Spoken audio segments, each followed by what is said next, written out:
Was good. Spin the leak, drinking coffee. Woo! Old shit, taking it back to the old videos. And there's a reason. So I came home today, checked my phone, saw that Anthony A. Perez recently did a movie review. Actually, I think it was today. Did a movie review on the 2010 Nightmare on Elm Street. Now, back when I reviewed it, I I didn't have the best judgment. That's just fair. At that point in time, I was actually really desperate to try to keep in touch and do daily uploads, and I was putting that in between my very stressful social life and professional life, and it was just this big melting pot. I said a lot of things I didn't agree with.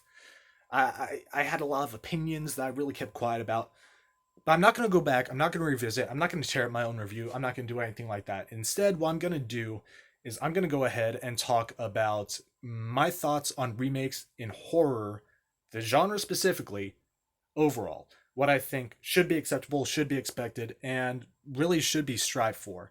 So give me a second and we'll get started. Let's start off with two categories. Very simple: horror movies that you can remake and horror movies that you cannot remake.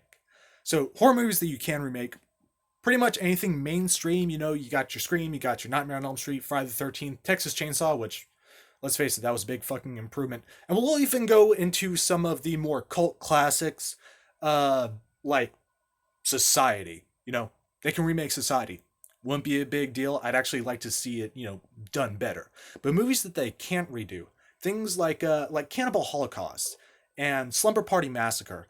A movie like Slumber Party Massacre would be too heavily polarized. A horror movie specifically, that was made pretty much entirely by women would be too politically charged to function. And a movie like Cannibal Holocaust wouldn't have the same initial shock value, and it would focus probably too heavily on CG, which would ruin the impact of the practical effects that made the original so great. So that's just like a little division. Whenever you're looking at remakes and you see the title, the first thought should be, is this something that can be remade properly? Is it something that can be given a new twist? Is it something that will have a very impactful desired effect? Or is it just garbage for the sake of trying to make money? If you remake a film that is in and of itself original and has something specific that people can identify about it, Cannibal Holocaust, the shock value, is not going to work. It's just a money grab. But if it's something like, Halloween. We'll just say Halloween. If it's something like Halloween, go for it. Doesn't matter. The original universe is fucked anyway. Okay, so now that we divide into two categories, let's talk about movies specifically that could be remade. Not dropping any titles. Well, I'll probably drop a couple. But what should the focus of the remake always be? It's always going to be entertainment value. What you can build on, what can make it unique. What are you going to do with the concept? Are you going to build it up? Are you going to break it down? Are you going to take a step back? Are you going to throw a bunch of stuff in there that might be seen as offensive, that might, potentially destroy a character? It really depends on what you want to do and the direction you want to take with the film. Something overly cartoony like Nightmare on Elm Street can't really have a serious tone. It just doesn't work. I mean, the film was okay. Acting was poor. I originally said it was pretty good, but let's face it, I was watching like 2 or 3 movies back to back and rapidly shooting out reviews back whenever I said that. But the campiness, the cartooniness is necessary for an Elm Street film. Jason being a silent stalker is necessary for a Friday the 13th film. You can be as violent with him as you want. You can have him wear whatever fucking mask you want. You can put him wherever the fuck you want. But he has to be the silent guy. He has to be either living mongoloid or fucking undead hell spawn. But he has to be quiet. You can't have him getting hit and shot and all that good shit. Michael Myers, doesn't really matter what you do with him. He can just be a crazy son of a bitch. His backstory doesn't matter. As long as he doesn't speak and you don't fucking see his face and he has the one iconic mask and the stupid fucking mechanic outfit. But, and this is a big but, one that like suffocates you and you don't like it. That's a shock. You don't want to lose the plot, so to speak. Whenever you deviate from something cartoony and go to something more serious, it just doesn't resonate with audience because they already have a preconceived notion, because it's a remake. It's something that has already existed. It is something that is coming again. Texas Chainsaw was an improvement. The remake of Texas Chainsaw is definitely an improvement because Texas Chainsaw never really knew what it was from the beginning. Every single film was different, but it recreated scenes over and over again, and it would kill off characters and bring back evil twins and shit like that. I mean, come on, it was just a clusterfuck. But whenever they started getting a more not necessarily concise picture of the plot overall, but gave you some recognizable characters and a recognizable tone, sounds that no matter what, they bring the movie to mind, images and use of dirt that immediately get your attention and say, yes, that is a Texas Chainsaw film. That is taking a mess and turning it into a decent brand. I view that as a great way to do a remake. The goal of a remake is always to entertain. The goal of any film is to entertain, even if it's for shock value or comedic relief or like just trying to make people cry. Yes, it is meant to entertain. So if you can't do that, if you just leave the audience in like this sort of super like, what the fuck did I just put my money into? You failed. You failed, motherfuckers. I suppose what I'm trying to get at is it doesn't really matter what you do to the characters in the movie. It's the character of the movie that matters. And your job is to build upon an already existing foundation whenever you do a reboot, a remake, a sequel, a prequel, whatever. An example would be, I already said a positive, Texas Chainsaw. A negative would be, not even going to say Nightmare on Elm Street, The Grudge, okay? Whenever the original Ju-On films came out, yeah, fucking great. Still fucking love them. Still fucking watch them. The Americanized version of the Ju-On films built on that and made it suitable for a Western audience. In a lot of ways, for me, since, I fit that demographic, it is an improvement. But I will still go back and watch the original because it is something that I love. But the most recent Grudge film takes the character out of the movie.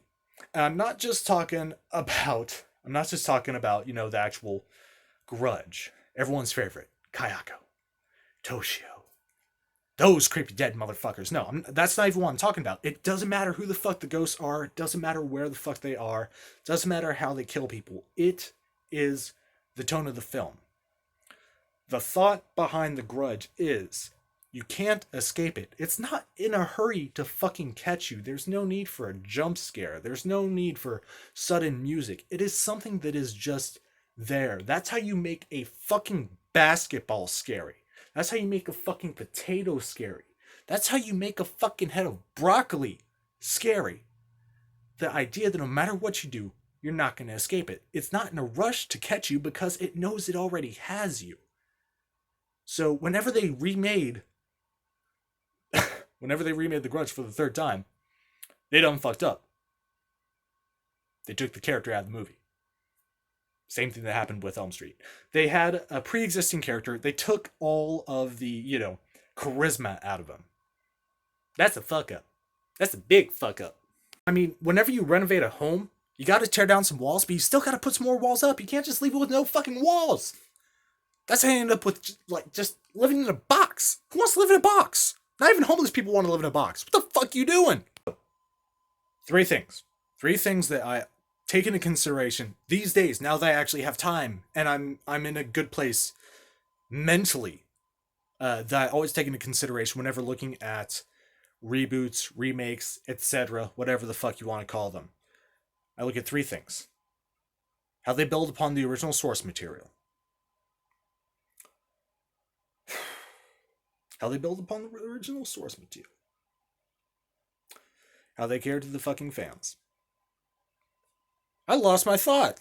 Holy shit, what time is it? Motherfucker. Jesus. I'm just fucking with you. I always gotta fuck up, gotta throw a little joke in there. I haven't really done that this time around. But no, in all seriousness, I look at what they have done with the existing source material. Have they built upon the character? Have they built upon the story? How have they used new mechanics and pretty much tools at their disposal to improve upon the already existing work? Have they developed new characters? Have they developed, more advanced methods of a previous effect? Like Nightmare on Elm Street. Robert Englund going through the wall. That used to be a practical effect. Are they still doing a practical effect with, more tools at their disposal, or are they using computer design tools, CG, stuff like that, to really influence it? And if that's the case, does it pull it off? It's pretty simple to look at something like that and say it looks good or it looks bad. And does it fit the tone of the film? So you're looking at the pre-existing source material, what they've done with it, how they've applied, the nostalgic effects and scenes and how they've built upon them. But most importantly,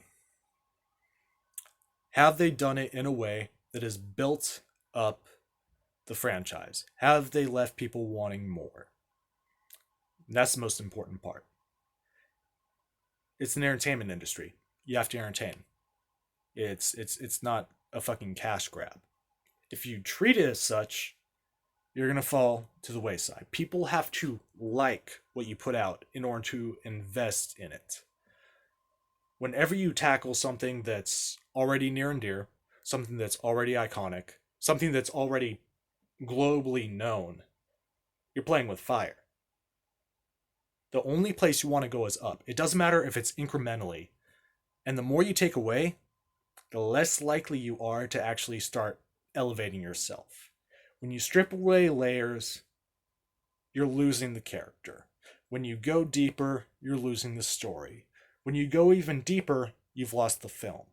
And once you completely lose the film, it might as well not even be what you're pushing for anyway. At that point, slap a different name on it, change some of the makeup, come up with some new names, and just fucking market it as a ripoff, because you'll make more money that way. Is it making any sense at all? I mean, shit, Friday the 13th completely ripped off Halloween, and look where that got them. Fucking rich. And yet ends another video of my rambling. I never really plan these things out. I don't have a script, I don't do anything like that. I usually just turn on the camera and bitch for a bit and hope that it comes out making sense. If I made a point that stuck with you, or I said something that you can relate to, or you feel that you can put these thoughts in a more organized manner, please do. But, the fuck ever. Anyway, I said my piece. Keep on keeping on. Bye.